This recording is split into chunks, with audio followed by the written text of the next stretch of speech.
Stories from the kitchen. All right, now this is a part two from the previous log.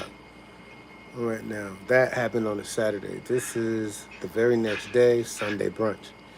All right, a friend of mine named Jose picked me up for work that morning because I just don't want about going in there by myself. So he picks me up, and on the way to work, we're just chopping it up. He's talking about some lawnmower had some issues at his house he's trying to fix, and he lost a screw. He couldn't figure out where the screw was, and for long we end up at work. So we go in. I cut the lights on. Boom, we hit the kitchen. We start prep. Everything goes smooth. So service starts, orders start coming in. I remember this Sunday we were really busy. We could barely really keep up, to be honest. But all of a sudden we run out of shrimp. Like, bro, you sold all the shrimp, really? We had 2 cases. You sold all that? All right. Well, what we're gonna do? Says, well, we got these mussels in there. Why don't we just use those? Because we got to get rid of them. So we're going to use the mussels. I said, all right, cool.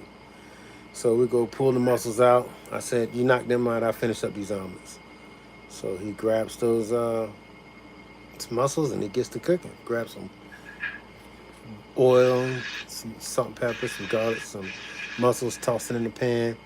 Boom, and hit it with some white wine. And you know white wine is flammable. So it roars up a little bit. I'm watching them cook. I'm like, all right, they're showing some flame. And it starts to die down. That way I can really tell, okay, there's no more alcohol in that liquid, so I'm good.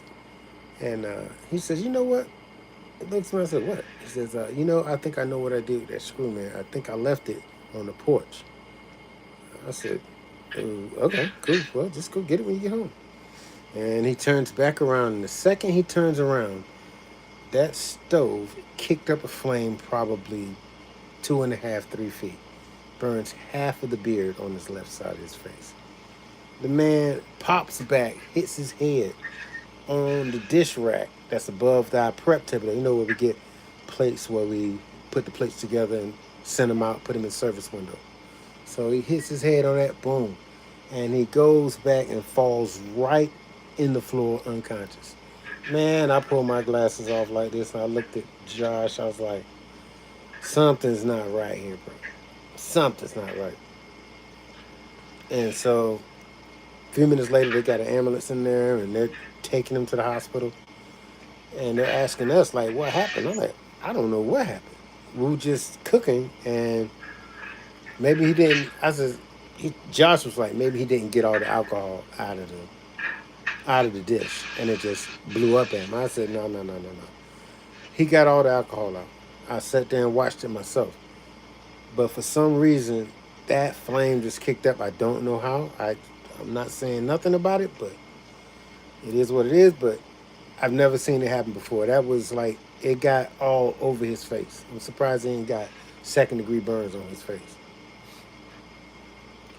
And so we all just close up early and head out, go check him out in the hospital, see how he's doing and whatnot, because he's good people. So we head out there and do that. And there's a new story coming tomorrow. Hope you guys enjoy. See you next time.